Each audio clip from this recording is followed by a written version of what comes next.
ఏం చెప్పినాడు? మోసపోతే గోసపడతారని చెప్పినారు.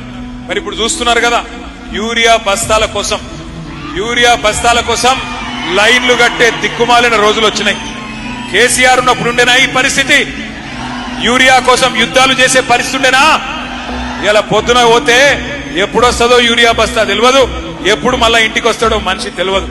కొంతమంది లైన్లలో నిలబడి చక్కెర వచ్చి పడిపోతున్నారు, కొంతమంది అక్కడనే చచ్చిపోయిన వాళ్ళు ఉన్నారు. మొన్న ఒక గిరిజన మహిళ మిర్యాలగూడ నియోజకవర్గంలో ఆ తోకిసలాటలో అక్కడనే పడి చచ్చిపోయిన పరిస్థితి ఒక గిరిజన రైతు. ఇటువంటి పరిస్థితి కేసీఆర్ ఉన్నప్పుడు ఉండేనా? ఎన్నడన్నా రైతుకు ఇబ్బంది కలిగిందా కేసీఆర్ గారు ఉన్నప్పుడు? వాళ్ళు ఆలోచించమని కోరుతా ఉన్నా. ఆల్మట్టి ఎత్తు పెంచుతుంటే మాట్లాడాడు, యూరియా ఇయ్యడు, రైతు బంద్ అయ్యాడు, బోనస్ ఇచ్చిండా? బోనస్ బోగస్ అయ్యింది. రైతులు ఇవాళ అరిగోస పెడుతున్నాడు రేవంత్ రెడ్డి గారు.